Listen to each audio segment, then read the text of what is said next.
kaswangers, gawa tayo ng ito, kamote na minash ko. Gagawin ko siyang ball, cheese ball, di ba? Sweet potato cheese ball. Ayan. So, magmamash tayo. Ayan. Kasi may nabili akong buy one take one na cheese. So, yun ang gagawin kong ipapalaman kapag nabilog-bilog ko na siya. Tapos gaganyan ko. Bibilog-bilog natin siya. Tapos ipiprito. Ayan na, namash-mash ko na siya. Namash-mash na yun. Since maraming kamote ngayon, napana nagadas-adas. Panak tuman agadasan tani na ibos manon dati inadas ko din na minsan.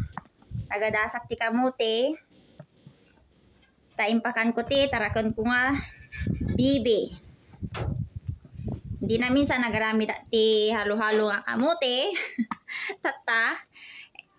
Pangal daw buridibot nga kamote. Aguma ka man ng ti kamote tayo sumanti adon. Into no awan tumanti kamutin. Agkat agngangaw tumanan na orayom tumanan ti season ti kamutin. Bago kan tumamakaramanan. Tano gumatang ka tumagamit na ruar. Nakangingina. Iso nga tatanga ado. Sulit-sulit nga mga ti kamote. Nya. Ayan mga kaswangers. So, umash nating mabuti para para madurog-durog. Ito lang may ako Ito lang yung pang-mash na meron ako. Ayan. Pero pwede naman na siya, di ba? Ganyan. Ayan. Pero lalagyan ko pa siya ng konting margarine para hindi siya madurog pag inikot-ikot. Ayan. Gaganyan ko siya, guys. Oh. Ayan. Tapos lalagyan ko yung palaman na cheese. Kunyari, ito yung cheese. Ayan. Lalagyan ko sa gitna. Tapos yan. Bibilog-bilog ko yan. Tapos, ipapagulong ko siya sa breadcrumbs. Ay, itlog muna, then breadcrumbs, di ba? Ganyan siya. O, di ba? Tapos ipiprito ko. May ibang recipe naman tayo na pang merienda ulit. Ayan. So, ayan mga kaswangers. Gawin nyo din ito sa inyong mga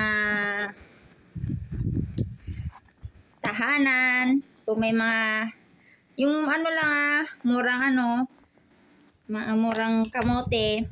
Kasi pag sa palengke mo bibilin, medyo may kamahalan. Patatas sana. Kaso, syempre, mahal ang patatas. So, ang alternate niya is kamote.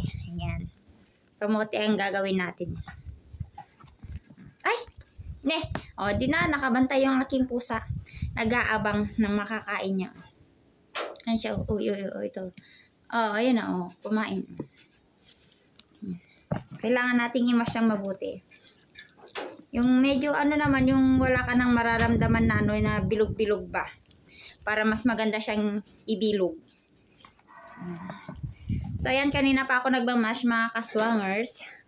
Ayan. Pag na yung aking kilikili. Napanugan, oray lakwan. Oray katay yung kilikili ko. Yung paglanganon nakalongis libak tahan nga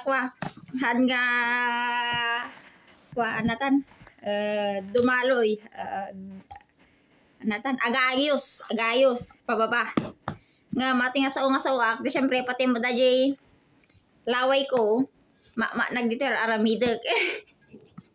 So yan mga kaswangers, diba starring yung aking pusasa. Ayan, so, tama na, yan na. See you later again. Yan. Bye-bye!